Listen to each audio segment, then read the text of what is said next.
মাধাপুর গ্রামের এক কোণে থাকতেন রঘু ও তার স্ত্রী গীতা। রঘু খুব গরিব মানুষ ছিলেন।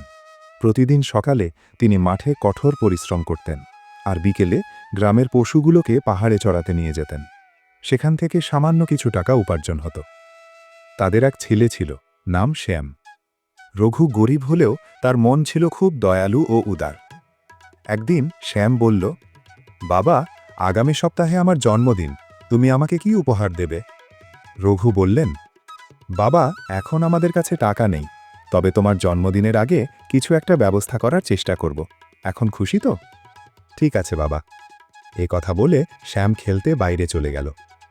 গীতা বললেন, তুমি কেন ওকে প্রতিশ্রুতি দিলে? আমাদের তো টাকা নেই, উপরন্তু জমিদারের কাছেও ঋণ আছে।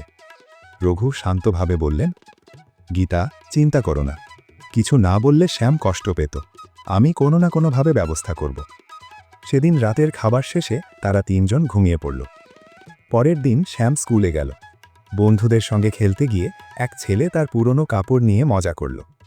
শ্যাম কিছু না বললেও মন খারাপ করে বাড়ি ফিরল। সে মাকে বলল, মা, আমরা এত গরিব কেন? আমার বন্ধুরা ভালো কাপড় পরে, ভালো খাবার খায়, কিন্তু আমরা পারি না কেন? গীতা বললেন, বাবা, তুমি তো জানো আমরা দুজনেই প্রতিদিন কঠোর পরিশ্রম করি, যেন অন্তত দুবেলা খেতে পারি। কিন্তু শ্যাম রাগ করে বলল, আমি কিছু শুনতে চাই না। এ কথা বলে সে রাগ করে বেরিয়ে গেল। গীতা সব কথা রঘুকে বললেন। রঘু দুঃখ পেলেও চুপ রইলেন। পরের দিন তিনি জমিদারের কাছ থেকে কিছু টাকা ধার নিয়ে শ্যামের জন্য কিছু কিনতে বের হলেন। পথে তিনি একটি কাঁপতে থাকা অসুস্থ ছাগল দেখতে পেলেন। প্রাণীটি জ্বরে ভুগছিল। রঘু সেটিকে কোলে তুলে গ্রামের ডাক্তারখানায় নিয়ে গেলেন। ওষুধ করিয়ে বাড়িতে নিয়ে এলেন। গীতা বললেন, এটা আবার কি নিয়ে এলে? আমাদের নিজের খাবারই ঠিকমতো হয় না, তার ওপর অসুস্থ ছাগল, কিভাবে সব সামলাবো? রঘু বললেন, রাগ করো না, ও খুব কষ্টে ছিল, ফেলে আসতে পারিনি, একটু খাবার দাও না। গীতা শেষমেশ কিছু রুটি ও ঘাস এনে দিলেন এবং কাপড় দিয়ে ঢেকে রাখলেন। ধীরে ধীরে তিনিও ছাগলটির যত্ন নিতে লাগলেন। প্রতিদিন তারা নিজেদের খাবার থেকে কিছু ভাগ করে দিতেন। কয়েকদিন পর এক রাতে ছাগলটি ঘরে ঢুকে অদ্ভুত শব্দ করতে লাগল। রঘু ও গীতা ভয়ে জেগে উঠলেন। হঠাৎ ছাগলটি কথা বলল, রঘু, ভয় পেও না, আমি সাধারণ ছাগল নই। তুমি যা চাইবে আমি পূরণ করতে পারি। তারা অবাক হয়ে একে অপরের দিকে তাকালেন। রঘু বললেন, আমাদের কিছু দরকার নেই, দুবেলা খেতে পারলেই আমরা খুশি।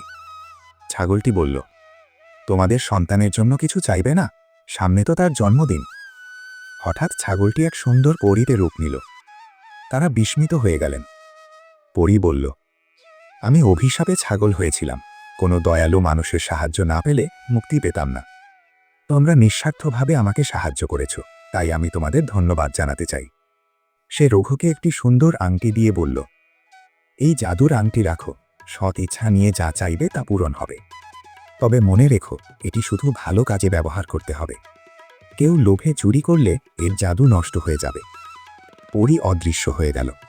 সঙ্গে সঙ্গে তাদের ছোট কুঁড়ে ঘর বড় সুন্দর বাড়িতে বদলে গেল।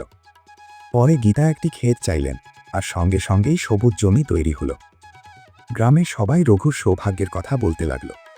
একদিন জমিদার এসে জিজ্ঞেস করল, রঘু, হঠাৎ এত ধনী হলে কিভাবে? সরল মনে রঘু সব সত্যি বললেন। কিন্তু লোভী জমিদার লোক পাঠিয়ে আংটিটি চুরি করালো। বাড়ি ফিরে রঘু ও গীতা দেখলেন সব এলোমেলো, আংটিও নেই। তারা খুব কষ্ট পেলেন। এদিকে জমিদার আংটি পরে সোনা হীরার কামনা করল। মুহূর্তেই ঘর ভরে গেল ধনরত্নে। কিন্তু পরের সকালে সব ছাই হয়ে গেল। তখন সে নিজের ভুল বুঝতে পারল। সে দৌড়ে রঘুর বাড়িতে এসে বলল, আমাকে ক্ষমা করো, লোভে আমি ভুল করেছি, এই নাও তোমার আংটি। রঘু তাকে ক্ষমা করে দিলেন। এরপর থেকে তিনি আংটিজি শুধু মানুষের ভালো কাজে ব্যবহার করলেন। গরিব শিশুদের জন্য স্কুল ও আশ্রয় তৈরি করলেন এবং সারা জীবন অসহায়দের সাহায্য করে কাটালেন। দয়া ও সততা শেষ পর্যন্ত ভালো ফলই দেয়, আর লোভ মানুষের সর্বনাশ ডেকে আনে।